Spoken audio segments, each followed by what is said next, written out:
दोस्तों, आज 17 नवंबर आप सबने 14, 15, 16 खूब छुट्टियां मनाई। दिवाली, नया वर्ष, गोवर्धन पूजा, भैया दूज मनाए और खूब मिठाइयाँ बांटी, खुशियाँ बांटे। मैं भी कुछ रेस्ट किया और पुनः आज को सुबह से मेरी कुछ व्यस्तता थी, कुछ मीटिंग्स थे, उसे ख़त्म करते हुए आपके सामने रूबरू हो रहा हूँ। तो हम लोग जो मानव हैं वो खुशियाँ मनाते रहते हैं और भारत के अंदर तो 365 दिन का एक साल होता है और कमोबेश प्रतिदिन कोई ना कोई त्यौहार होता रहता है, खुशियाँ हम मनाते रहते हैं। तो जो हमारी आस्था है, जो हमारे तौर तरीके हैं, चाहे वो हिंदू का हो, मुसलमान का हो, सिख का हो, ईसाई का हो या किसी भी समुदाय का हो, वो सभी खुशियाँ मनाते रहते हैं। मेरा तो सिर्फ कहना और मानना सिर्फ ये है कि जो खुशियाँ आप मना रहे हैं उसे दिल से मनाएं और एक दिल के अंदर एक मानवीय संवेदना रखें कि हमें जिस तरह से हम खुश रहना चाहते हैं, जिस तरह से अच्छे कपड़े, साफ़ सुथरा, स्वच्छ रहना चाहते हैं, उसी तरह से दूसरे लोग भी चाहते हैं। और एक मानव होने के नाते हम एक सभी को साथ दें। अमीरी, गरीबी और जात का जो ये बंटवारा है, ये जो समुदाय का जो बंटवारा है, ये सब काम के हिसाब से सदियों से चलता आ रहा है और आगे भी चलेगा। लेकिन एक मानवीय संवेदना रखने के नाते, मानव होने के नाते, ह्यूमन और इंसानियत का नाते हम एक दूसरे का ख्याल रखें और दिल से प्यार करें। और वो जो दिल से प्यार होता है, वो एक जो स्नेह होता है, एक जो सहयोग होता है, वो सही माने में हमें ताकत देता है, उत्साह बढ़ाता है और हम ज़्यादा से ज़्यादा काम कर सकते हैं, अपनी उन्नति खुद आगे बढ़ सकते हैं।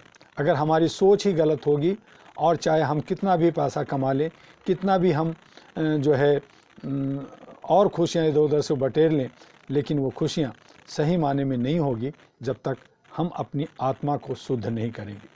तो इस तरह से आज जो 17 नवंबर है, आज का कोर्स है, आज का शुभ विचार है कि no one torture you except your own nature, make your nature sweet and lovable, then win the love of all. No one tortures you except your own nature, make your nature sweet and lovable, then win the love of all. तो आज का ये शुभ विचार के साथ साथ जो साथियों ने जो 3 दिनों में हमें काफ़ी लोगों से बात हुई, शुभ दिवाली और बाकी शुभकामनाओं के साथ बात होती रही, उसमें राजनीति का भी बात चला। बिहार के अंदर 27 विधानसभा का रिकाउंटिंग होनी है और वहाँ पे जो जिस तरह से लोकतंत्र का माहौल मजाक उड़ाया गया है, वहाँ पे जनता की जीत नहीं बल्कि मशीन का जीत, इलेक्शन कमीशन का जीत या तथाकथित लोगों की जीत है। और आगे क्या होता है, लोकतंत्र कैसे बचेगा, उस पे लोग बहुत चिंतित हैं। बुद्धिजीवी लोग भी जगह जगह मीटिंग से बातें कर रहे हैं। तो बातें करने से भी नहीं होगा जब तक हमें उसके लिए सही ठोस कदम नहीं उठाते। तो आज मैं सिर्फ इतना ही कहना चाहूँगा कि आज हमारा भारत के अंदर लोकतंत्र नहीं है। ये जो है एक ऐसा तंत्र है जो जिस तरह से आसाराम बापू, राम रहीम या जो है माल्या या बहुत सारे जो तथाकथित कॉरपोरेट हाउस जो चलाते हैं, जो एक गैंगस्टर चलाता है, उस तरह का लोकतंत्र रह गया है। तो इस लोकतंत्र को बचाने के लिए भी एक क्रांति की ज़रूरत पड़ेगी। अब आगे आने वाले जनरेशन, हमारे युवा और बाकी लोग क्या सोचते हैं, कैसे लड़ते हैं, वो देखना होगा। लेकिन जो इलेक्शन कमीशन का रवैया है, इलेक्शन कमीशन का जो तरीका है, वो ठीक नहीं है। मैंने बार बार कहा कि इलेक्शन कमीशन के अंदर बहुत कुछ बदलाव की ज़रूरत है, वो स्वतंत्र होनी चाहिए। एक दूसरा कि जो मशीन से चुनाव होता है उसमें बहुत सारी खामियां हैं, बहुत सारे उसमें लकूना है, तो उसको ख़त्म करते हुए बैलेट का जो सिस्टम है वो बैलेट पे लाना चाहिए, ताकि जनता जो वोट दे रहा है उसका सही मूल्यांकन और सही बात चले कि जो वोट दिया वो दिया। पहले के ज़माने में जो बैलेट लूटे जाते थे वो एक अलग ज़माना था। आज लोग जागरूक हो गए हैं और वो अपने अधिकारों को समझने लगे, इसलिए बैलेट का सिस्टम होना चाहिए। दूसरा, जो नोटा है उसका कोई मीनिंग नहीं निकलता, तो उसका एक कारगर उसका एक अहमियत होनी चाहिए। और साथ में रिकॉल सिस्टम होनी चाहिए कि अगर जनता जिस जन को जीत भी गया है, चाहे वो एन के एन प्रकार तरीके से जीता है या सही तरीके से गलत तरीके से, तो उसका मूल्यांकन कैसे हो, वहाँ की जनता क्या वो पसंद करती थी या नहीं करती थी। तो इसलिए रिकॉल सिस्टम इलेक्शन कमीशन में होना चाहिए कि जनता उसे बुला सके, उसे वापस कर सके और उस जगह पे नए कैंडिडेट को ला जा सके। तीसरी हमारी बात ये थी कि जो इलेक्शन कमीशन का रोल होना चाहिए वो सभी पार्टियों के लिए, सभी दलों के लिए, सभी उम्मीदवारों के लिए चुनाव की जो प्रक्रिया है जो देख रेख करती है, उसमें प्रचार एक बहुत इम्पोर्टेंट है। वो जो है इलेक्शन कमीशन के द्वारा होना चाहिए, न कि सत्ता पक्ष के। सत्ता पक्ष में जो लोग नौकरी कर रहे हैं या जो लोग सत्ता में हैं, पार्टी करती है उसमें कोई दिक्कत नहीं है, लेकिन सत्ता में रहने वाले लोगों को किसी तरह का प्रचार प्रसार में भाग नहीं लेना चाहिए, उस पर रोक लगनी चाहिए। तो ये बहुत सारी ऐसी बातें हैं जो होनी चाहिए। साथ में हमने ये भी हमारी सोच है जिस पे हम लोग PIL तैयार कर रहे हैं कि इंडिया के अंदर राष्ट्रपति का जो चुनाव है वो जो है जिस तरह से अमेरिका के अंदर चुनाव होता है राष्ट्रपति का, उस तरह का हो, और प्रधानमंत्री का चुनाव 272 जो जीते हुए कैंडिडेट हैं उनके मार्फत एक नेता ना चुने जाए, बल्कि 544 जो मेंबर ऑफ पार्लियामेंट होते हैं वो सभी 544 जो है जनप्रतिनिधि मिल करके एक नेता चुने। चूँकि सभी जनप्रतिनिधि जो पार्लियामेंट से के लिए जीतते हैं वो सब मिल करके एक नेता चुने, क्योंकि वो पूरे भारत का प्रतिनिधित्व करते हैं। प्राइम मिनिस्टर एक पूरे भारत का होता है। प्राइम मिनिस्टर भारत के जो 140 करोड़ की आबादी है उसका होता है, और उसके जो जनप्रतिनिधि 544 होते हैं वो 544 लोग मिल करके, और जो राज्यसभा के 256 मेंबर्स हैं और राज्य के जितने भी हमारे वहाँ के जो लीडर्स हैं या वहाँ के राज्यसभा के हैं या वहाँ के चीफ मिनिस्टर हैं, वो सभी मिल करके प्रधानमंत्री का चुनाव करें। तो इस तरह से अगर चुनाव होती है तो एक सशक्त प्राइम मिनिस्टर हमें मिलता है और हमें राष्ट्रपति भी मिलेगा, और ऐसी सूरत में भारत का जो व्यवस्था होगा वो एक अति सुंदर होगा और वो कारगर होगा और जनहित में होगा। तो ये सारी चीज़ें हैं जिस पे हम लोग सोचने की बात है। उस पर जनप्रतिनिधि के साथ साथ हम लोग जो है बुद्धिजीवियों के संपर्क में हैं, बात कर रहे हैं, लेकिन लोग जो है मुंडे मति भिन्न है, अलग अलग सोच रखते हैं, अलग अलग पार्टियां रखते हैं, अलग अलग संस्थाएं हैं। 42 लाख से ज़्यादा संस्थाएं हैं, 5000 से ज़्यादा पार्टियां हैं, सब अलग अलग अपने अपने धुन में रहते हैं और इस तरह से बिखरे रहते हैं। बिहार के अंदर को ये अगर हम देख लें तो बिहार के अंदर 4000 लोग इलेक्शन में खड़ा हुए, उसमें से 243 जीते, चाहे वो किसी भी पार्टी का जीते, लेकिन बाकी सब हार गए। तो जो बाकी लोग जो 4000 जो कैंडिडेट खड़े हुए थे, अगर हम उनको कम से कम 2-2 लाख भी मान लें कि 2-2 लाख रुपए भी उन्होंने अपना बैनर पोस्टर पर्चा भरने में और अपने प्रचार प्रसार में खर्च किया, तो आप सोच सकते हैं कि 4000 इंटू 2 लाख 4 दूनी 8, यानी 800 करोड़ जो है पानी में गया, वो पैसा बेकार चला गया। वो अगर 800 करोड़ जनहित में या समाज हित में या सही तरीके से सही मैनेजमेंट के साथ होता तो जो है अच्छे और सच्चे जनप्रतिनिधि चुन के आते और वो जो है बिहार को और इसी तरह से सभी राज्यों का जन कल्याण कर सकते हैं। तो ये जो भागम भाग में होता है कि नहीं मैं तो जो है इंडिपेंडेंट लड़ूंगा, मैं छोटी पार्टी वो पार्टी, और इस तरह से वो पैसे की बर्बादी जो होती है, वो पैसे जो है कहीं ना कहीं जनता पे एक बोझ बनता है, क्योंकि जनता के बीच से ही वो लूटे हुए या जनता के द्वारा जनता को शोषित किए हुए ही पैसा होते हैं। तो वो पैसा बच सकता है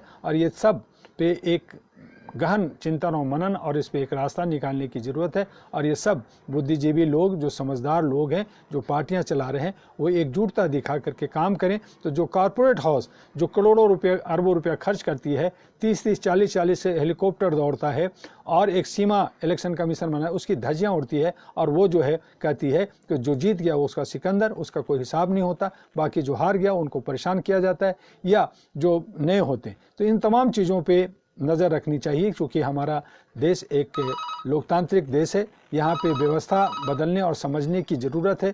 तो इसके लिए, क्योंकि इसी से हमारा देश आगे बढ़ता है। लोग कहते हैं कि राजनीति गंदा है, लेकिन यही राजनीतिक हमारे देश का दशा और दिशा दिखाता है। इसलिए मैंने कहा कि जितने भी पढ़े लिखे लोग हैं, जितने भी IAS IPS लोग हैं, जितने भी जजेज हैं, वो जो है राजनीतिक में लोकतंत्र का एक हिस्सा बने और देश को सुधारें और देश को आगे ले जाएं। आज हम जो सुशासन और मानवाधिकार की जो किताबों पे हम जो लगातार बात कर रहे हैं, वो अभी बहुत सारे हिस्से बचे हुए हैं। आज हम जो बात करना चाहते हैं उसका जो हिस्सा है जो लगातार चल रहा है, उसमें जवाबदेही जो है, जवाबदेह बने जनप्रतिनिधि, उस पे जो हम लोग बात करना चाहते हैं। तो वो इसलिए कि आज हमारे नगर पालिका, महानगर पालिका और अन्य जो निकाय हैं, विधानसभा, लोकसभा या ब्लॉक स्तर का, उन सब में सुधार होना चाहिए। उनके जो टिकट का जो काम है उनका एक सोच होनी चाहिए। इसके साथ ही प्रत्येक प्रत्याशी को यह शपथ पत्र भरवाना चाहिए कि चुनाव जीतने के बाद वह कोई भी गलत कार्य नहीं करेगा, न ही वह अपराधियों को संरक्षण देगा, न ही पुलिस पर दबाव डालेगा। इस शपथ पत्र की छाया प्रति पूरे क्षेत्र में बांटनी चाहिए और सुनिश्चित करना चाहिए कि वो कैंडिडेट सही है या गलत है। ऐसे ही जो हमारे जनप्रतिनिधि को वापस बुलाने के लिए नीचे स्तर से कार्रवाई शुरू करते हुए ऊपर के स्तर तक जाना चाहिए। जब तक राइट टू रिकॉल की व्यवस्था नहीं होगी, तब तक उन जनप्रतिनिधियों के आचरण में पर्याप्त सुधार नहीं होगा जो अपराधियों को बढ़ावा देने में किसी न किसी बहाने लिप्त रहते हैं या कानून व्यवस्था के नाम पर खिलवाड़ करते हैं। इसके साथ ही विभिन्न ग्राम पंचायतों, नगर पंचायतों, महानगर पालिका कार्यालयों में मानवाधिकारों के बारे में प्राथमिक स्तर पर जानकारी दी जानी चाहिए। मानवाधिकार क्या है, मनुष्य के अधिकार क्या हैं, उसे कहाँ कहाँ संरक्षण मिलता है, इसकी सूची भी हर जगह लगाई जानी चाहिए। इससे मानवाधिकार के प्रति लोगों में जागरूकता आएगी। सस्ता व त्वरित न्याय हमें मिलनी चाहिए। जनता अभी हम लोग 140 करोड़ की आबादी में सभी अमीर नहीं हैं, ज़्यादातर लोग गरीब हैं, मध्यम परिवार में जीते हैं। तो उसमें भी मेरा बार बार कहना हुआ कि जो लोग 1 लाख से नीचे कमाने वाले जो लोग हैं वो सभी मीडियम या गरीब तबके में माना जाए, और जो 1 लाख से ऊपर महीना जो कमाते हैं उन्हें ही अमीर या आगे माना जाए। तो इस तरह का एक सोच पैदा करनी होगी, उसकी व्यवस्था बनानी होगी और त्वरित और सस्ता न्याय सुलभ कराना ही न्यायपालिका का कर्तव्य होना चाहिए। भारतीय न्यायपालिका की छवि अभी तक अच्छी मानी जाती है। विगत कुछ वर्षों के दौरान न्यायालय के कुछ फैसलों से आम जनता में यह संदेश गया है कि देश में भले ही राजनीति करने वाले लोग अपने कर्तव्यों का निर्वहन नहीं कर रहे हैं, परंतु न्यायपालिका अपनी जगह पर चुस्त दुरुस्त है। देश में हुए बड़े घोटालों के मामलों में न्यायालय के फैसलों से जनता में विश्वास जागा है कि न्यायपालिका भारत की लोकतांत्रिक प्रणाली को मजबूत बनाए रखने में अहम योगदान देती है। विगत कुछ वर्षों से कई बड़े नेताओं के खिलाफ आरोप साबित हुए हैं। कई नेता, बड़े अधिकारी तथा व्यापारी जेल गए हैं। यह एक संकेत है कि हमारे देश की न्यायपालिका बड़े या छोटे का भेद नहीं करती है, वह दूध का दूध और पानी को पानी करने में विश्वास रखती है। सस्ता और त्वरित न्याय आम जनता को कैसे मिले, इस पहलू पर आज विचार करने की ज़रूरत है। हमारे देश में आम जनता को न्याय मिलने में काफ़ी परेशानियां का सामना करना पड़ता है। उस हालत में न्यायपालिका पूरी तरह से लोगों की अपेक्षाओं पर खरी नहीं उतर रही है। आज जिला सत्र न्यायालय हो, अतिरिक्त सत्र न्यायालय हो, जिला दंड न्यायालय हो, न्यायिक मजिस्ट्रेट या न्यायालय के हो, महानगर दंड मजिस्ट्रेट का न्यायालय हो अथवा उच्च न्यायालय हो या उच्चतम न्यायालय, हर जगह मुकदमों का अंबार लगा हुआ है। न्यायालयों पर मुकदमों का इतना बड़ा बोझ है कि सभी को आसानी से और तुरंत न्याय नहीं मिलना मुश्किल हो गया है। इसके लिए हमारे देश के सत्ता संचालकों के लिए कई तरह के प्रयोग किए गए हैं। पारिवारिक विवादों को सुलझाने के लिए तमाम जगहों पर कैंप लगाए जाते हैं। पारिवारिक समस्याओं को समाप्त करने के लिए विभिन्न जगहों पर लीगल सेल और पारिवारिक परामर्श केंद्र खोले गए हैं। इसी तरह से लोक अदालतों का गठन भी हुआ है। इसके बावजूद मुकदमों का अंबार कम नहीं हुआ, आम आदमी की समस्या समाप्त नहीं हुई है। ये प्रायः यह देखा गया है कि गांव का किसान, मजदूर, फैक्ट्री में काम करने वाले लोग, शिक्षक और विभिन्न सरकारी और गैर सरकारी संस्थाओं में काम करने वाले क्लर्क वे अन्य सामान्य नागरिक मुकदमों के चक्कर में पढ़कर अपनी एड़ियां घींचते रहते हैं। कई न्यायालयों में तो कुछ केस 10 से लेकर 20 वर्ष या 25 वर्ष तक लटके रहते हैं। कभी कभी यह भी सुनने में आता है कि आदमी मुकदमा लड़ते लड़ते इस दुनिया से चला जाता है, परंतु उसके मुकदमों का फैसला नहीं हो पाता। कोई अपने फंड के लिए लड़ता है, किसी की पेंशन रुक जाती है, किसी पर ज़्यादा टैक्स लगा दिया जाता है, किसी का बिजली का बिल ज़्यादा आ जाता है। इसके साथ साथ कोई अपनी पड़ोसी से छोटी छोटी धाराओं में उलझकर अबरसों से मुकदमा लड़ रहा है, तो कोई व्यक्ति अबरसों काम करने के बाद अपने कार्यालय से निकाल दिया गया है, वो अपने हक वे फिर से बहाली के लिए वर्षों से न्याय के लिए चक्कर काट रहा है। ग्रामीण क्षेत्रों में तो यह भी देखा गया है कि छोटे छोटे जमीन के टुकड़ों, बाग बगीचों, तालाबों के लिए आपस में लड़ते हैं। इसके लिए मारपीट की नौबत आ जाती है, लोग जेल में जाते हैं और वर्षों मुकदमा लड़ते रहते हैं। यदि उनके जीवन में फैसला नहीं हो पाता तो उनके परिजन उन मुकदमों को लड़ते हैं। इसी तरह से यह भी देखा गया है कि कोई भी किसी भी ज़मीन हड़प लेता है, कोई नाजायज कब्जा कर लेता है, उसके लिए भी वर्षों से मुकदमा चलता रहता है। कोई किसी के मकान पर कब्जा कर लेता है तो किसी बुजुर्ग माँ बाप को उसके बच्चे घर से नाजायज तरीके से निकाल देते हैं। ऐसे मुकदमे भी वर्षों से न्यायालय में लंबित हैं। देश के विभिन्न राज्यों की विभिन्न अदालतों में तलाक के भी तमाम मुकदमे लंबित है। इसी तरह से गुजारा भत्ते के लिए भी वर्षों से मामले लंबित रहते हैं। एक बाप के यदि 4 बेटे हैं तो पिता के मरने के बाद यदि सही ढंग से बंटवारा नहीं हो पा रहा तो वह आपस में लड़कर लोग न्यायालय की शरण में जाते हैं। न्यायालय में ऐसे मुकदमे वर्षों से चल रहे हैं। और कहने का तात्पर्य यह है कि देश का आम आदमी जो अपने परिवार के पालन पोषण, बच्चों की पढ़ाई, बेटियों की शादी, सामाजिक दायित्व की पूर्ति के लिए हैरान और परेशान रहते हैं, वो मुकदमों के चक्कर में ऐसा हलकान हो जाते हैं कि उसे उम्र से पहले ही वह बूढ़ा हो जाता है, उसे रोग घेर लेता है। ऐसी परिस्थिति प्राय हर जगह देखने को मिल जाती है। आज़ादी के इतने वर्ष बीत जाने के बाद भी ऐसी समस्याएं हमारे यहाँ मौजूद है, बल्कि कहें कि और भी बढ़ती जा रही है। ऐसा क्यों है? क्यों मानव अब जानवरों की तरह आपस में लड़ने लगे हैं? उसकी सहनशीलता कम क्यों हो गई है? इस पर हमें सोचने की ज़रूरत है। आज भारत में जहां लोग पहले आप अपने आप बात की विश्वास रखते थे, आज वह नैतिकता छोड़ रहे हैं। मेरा मानना है कि भारतीय समाज में अपराध के ग्राफ को कम करने के लिए प्राथमिक स्तर पर सोचने और काम करने की ज़रूरत है। छोटे छोटे मसलों को तत्काल समाप्त करने के लिए अन्य तरह की विशेष अदालतों का गठन होना चाहिए। इसके साथ मेरा यह भी मानना है कि जनता अपनी पैरवी खुद करे। कानून के बारे में आम जनता को जानकारी दी जानी चाहिए। कोई भी व्यक्ति अपनी स्थानीय भाषा में अपनी शिकायत दर्ज करने का अधिकार रखता है, इसकी जानकारी भी लोगों को दी जानी चाहिए। वकील जो कि न्यायालय और मुवक्किल के बीच की एक कड़ी होता है, उस पर भी बहुत कुछ निर्भर करता है। वकील की भूमिका शुरू से ही काफ़ी प्रभावशाली मानी गई है और वकीलों का समाज में काफ़ी मान सम्मान भी मिला है। न्याय के मंदिर के वे अधिवक्ता होते हैं। जनता को सस्ता और त्वरित न्याय दिलाने के लिए वकीलों को भी नए तरीके से सोचना चाहिए। मेरा मत है कि पारिवारिक मुकदमों, तलाक के मुकदमों, लोगों की नौकरियों में बहाली, फंड व छोटे बड़े ज़मीन के झगड़ों व अन्य छोटे वादों को निपटाने के लिए एक निर्धारित समय तक सीमा होनी चाहिए। इन मुकदमों की एक सीमा बांध दी जानी चाहिए जो लोगों को काफ़ी आसानी होगी।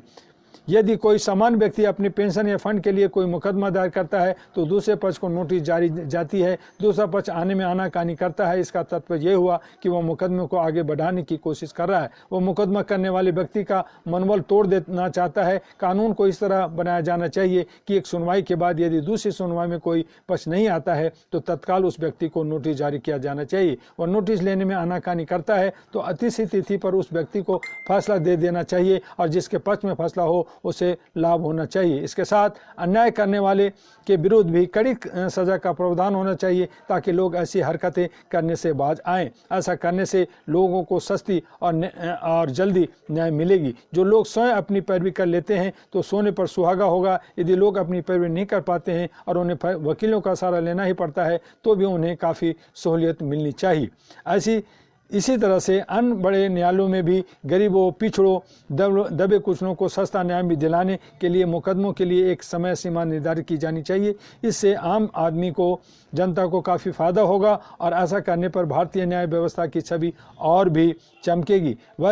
वैसे न्यायपालिका ने मानवाधिकारों के बारे में कई सकारात्मक कदम उठाए हैं। इसके बावजूद मेरा मत है कि वकीलों के कोर्स में मानवाधिकार का विस्तृत पाठ्यक्रम हो और पढ़ाई के दौरान ही लोग मानवाधिकार संगठनों से जुड़कर मानवाधिकारों के पालन और उसको बढ़ावा देने वाले कामों में लग जाएं। इससे मानवाधिकारों के प्रति लोगों में जागरूकता होगी और इसके लिए all India human rights association हमेशा तत्पर रहा है। हमने पूरे भारत के अंदर जितने भी जुडिशियल हमारे जो सिस्टम है उनसे संपर्क बना करके हमने लगातार काम किया। हमने लीगल सर्विस सोसाइटी में कई काम किए, कई सेंटर्स बनाए। हमारे अहरा के हेडक्वार्टर में भी लीगल सेंटर्स हैं। ऐसे ही भारत के विभिन्न क्षेत्रों में 123 सेंटर्स का हम लोगों ने आगे बढ़ाया। कई फंड की कमी से, सरकार की निरस्ता की वजह से हम कहीं ना कहीं कमज़ोर होते चले गए और आगे काम नहीं कर सके। तो इस पे हमें काम करने की ज़रूरत है। हम सब मिल कर करके अहरा को आगे बढ़ाएं, ह्यूमन चैन बनाएं। आपका डॉक्टर एमू दुआ। कल फिर मिलेंगे 1 बजे। जय हिंद, जय भारत, नमस्कार।